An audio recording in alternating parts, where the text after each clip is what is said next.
আসসালামু আলাইকুম গাইস, কেমন আছেন? আমি আলহামদুলিল্লাহ ভালো আছি। এমএমএইস ফুড ব্লগে আপনাদেরকে আবারও স্বাগতম। প্রিয় গাইস, আপনাদের সামনে হাজির হলাম নতুন একটি রেসিপি নিয়ে। আমাদের আজকের রেসিপি শীতকালীন ভাপা পিঠা।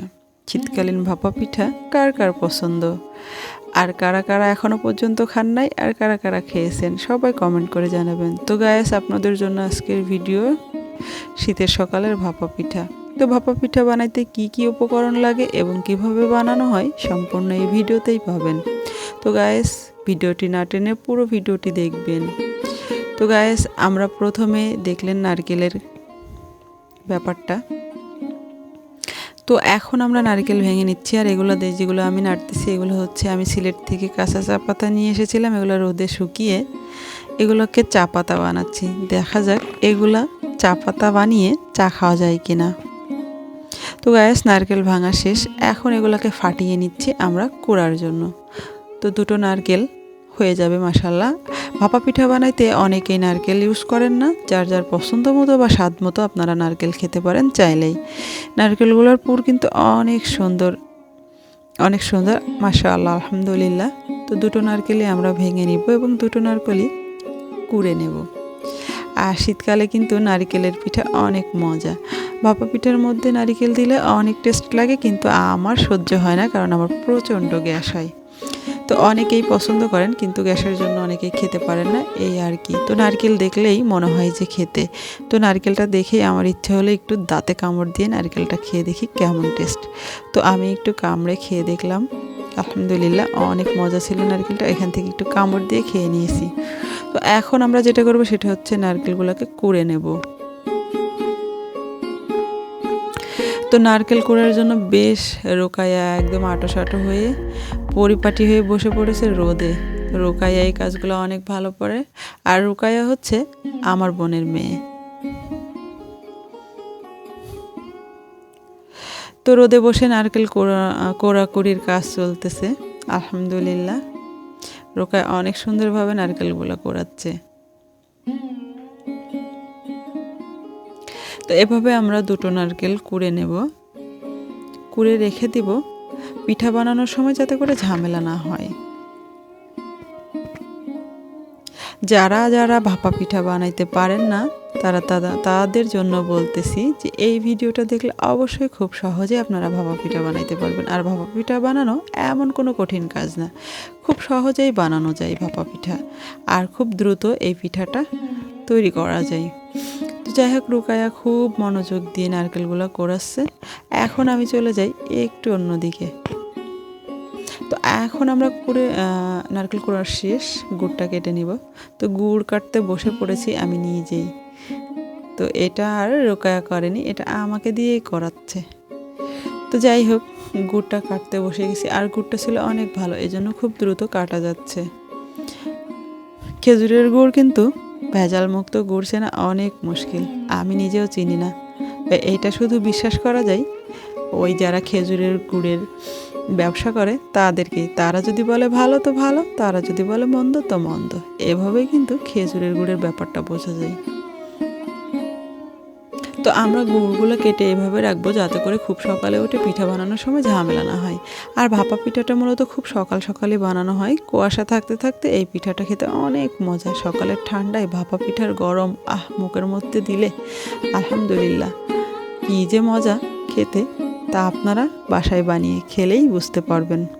তো এভাবে আমরা আস্তে আস্তে গুড়টাকে কেটে নিলাম প্রায় শেষের দিকে।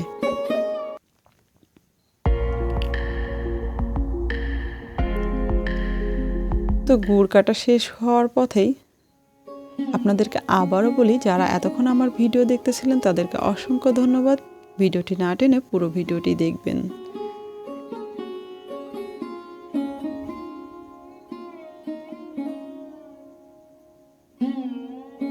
তো প্রিয় গাছ, গুড় কাটা শেষ, এখন খুব সকাল। দেখুন গাছগুলোর মধ্যে কিন্তু অনেক শিশির। তো শিশির ভেজা সময়ে কিন্তু ভাপা পিঠা অনেক মজা। তো আমরা এখন চলে যাব চুলার পাড়ে। চুলার পাড়ে বসে গরম গরম ভাপা পিঠা খাওয়ার মজাই আলাদা। যারা ভাপা পিঠা খেতে চান তাদেরকে আজকে সকালে আমাদের বাসায় দাওয়াত। তো গাইস, চলুন তাহলে আমরা চুলার পিঠে চলে যাই।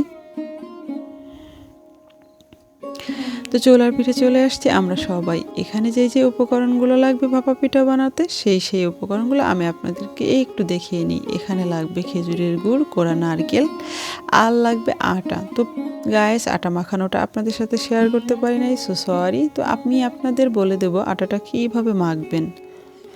তো এখানে মাখানো আছে আটাটা। আটা মাখানোটাই হচ্ছে ব্যাপার।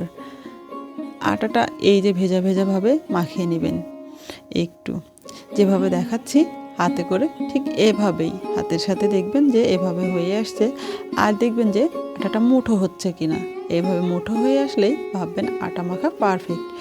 তো এভাবে আটাটা মাখিয়ে নিলেই ভাববেন ভাপা পিঠার জন্য আটা মাখানো হয়ে গেছে।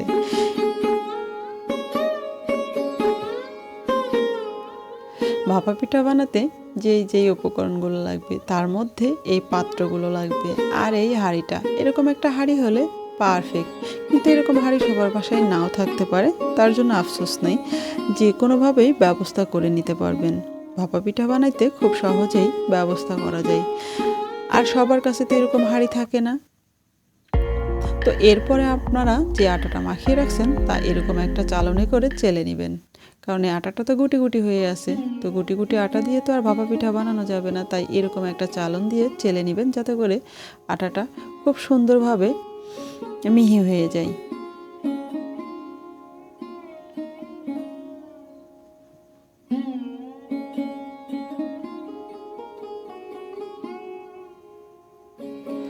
তো গাইস, এটা কিন্তু খুব সহজ একটি কাজ, আর খুব সহজেই এই পিঠাটা কিন্তু তৈরি করা যায়। এর মধ্যে আজকে বাসায় পিঠা বানানো হচ্ছে। আমার একটু গ্যাসের সমস্যা, তাই আমি অ্যালোভেরার কষ এবং অ্যালোভেরার সাদা অংশ দুটোই খালি পেটে খেয়ে নিলাম, যাতে গ্যাসের কোনো সমস্যা না থাকে।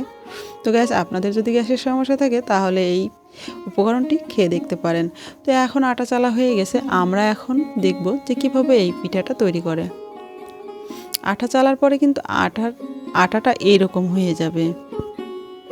তো এখন এরকম একটা খুঁড়ির মধ্যে আপনারা এইভাবে আটাটা নিয়ে বাস একটু গর্ত করে নেবেন, তার মধ্যে দিয়ে দিবেন নারকেল, গুড়, যে যেমন পছন্দ করেন আর কি। কেউ গুড় বেশি খেতে পছন্দ করে, কেউ আবার কম খেতে পছন্দ করে। আমার কমই ভালো লাগে, কিন্তু অনেকেই আছে বেশি খেতে পছন্দ করে।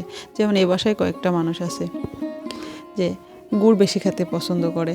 এই যে গুড়টা দেখতেছেন অনেকগুলো দিল, কিন্তু আমি কিন্তু এই যতগুলো গুড় দিয়েছে এই গুড় দিয়ে 4টা পিঠা খাবো। আমার বেশি মিষ্টি ভালো লাগে না, আমার ঝাল জিনিস খেতেই বেশি ভালো লাগে। তো গাইস, আপনাদের যেমন ভালো লাগে আপনারা তেমনই খেতে পারেন।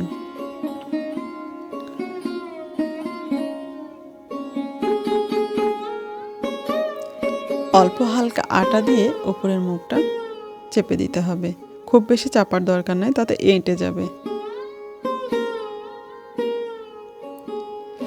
এবার একটা পাতলা জালিতে করে ভাপের মুখে দিয়ে দিলে বাস রেডি গরম গরম ভাপা পিঠা।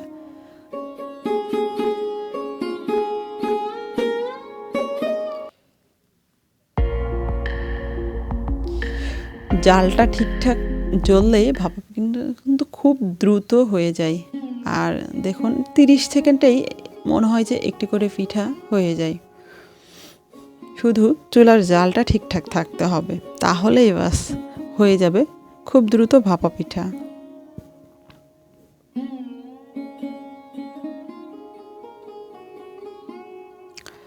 তো গরম গরম ভাপা পিঠা তৈরি। ওফ, অসাধারণ। শীতের সকালে ভাপা পিঠা মানেই অন্যরকম একটি ভালো লাগা। তো বিশেষ করে বাসায় যারা ভাপা পিঠা খেতে পছন্দ করে তাদের কাছে তো আলহামদুলিল্লাহ। তো আমরা একটু গরম গরম খেয়ে দেখব এটা কেমন হয়েছে। গরম ভাপ উঠতেছে, ওহ, মুখের মধ্যে দিলে জাস্ট আলহামদুলিল্লাহ, অমৃত। তো গাইস, আপনারা কারা কারা পছন্দ করেন অবশ্যই কমেন্ট করে জানাবেন। আর এতক্ষণ যারা আমার এই ভিডিওটি দেখলেন তাদেরকে অসংখ্য ধন্যবাদ। আর অবশ্যই আপনারা কিন্তু পিঠা খেয়ে যাবেন। রোকায়া বলতেছে মাশাআল্লাহ হয়েছে। তো যাই হোক, ভাপা পিঠার রেসিপি ছিল এই আমাদের আজকের রেসিপি। তো কার কার কাছে কেমন লেগেছে অবশ্যই কমেন্ট করে জানাবেন। আর আপনাদের কোনো কিছু জানতে প্রয়োজন হলে অবশ্যই কমেন্ট করবেন। তো গাইস, এইভাবেই পিঠা তৈরি করা হয় বাসায়। ভাপা পিঠার রেসিপিটা অনেক সহজ, অনেক অনেক সহজ, এখানে কঠিন কিছু নেই, আপনারা চাইলেই বাসায় করতে পারবেন। গাইস কেমন লেগেছে কমেন্ট করে জানাবেন, আর আমার প্রত্যেকটা ভিডিওর আপডেট পেতে অবশ্যই আমার চ্যানেলটিকে সাবস্ক্রাইব করে নেবেন, আপনাদের পাশে থাকা বেল আইকনটি বাজিয়ে। সবাই ভালো থাকবেন, সুস্থ থাকবেন, দোয়া করবেন আমার জন্য। সবাইকে আল্লাহ হাফেজ।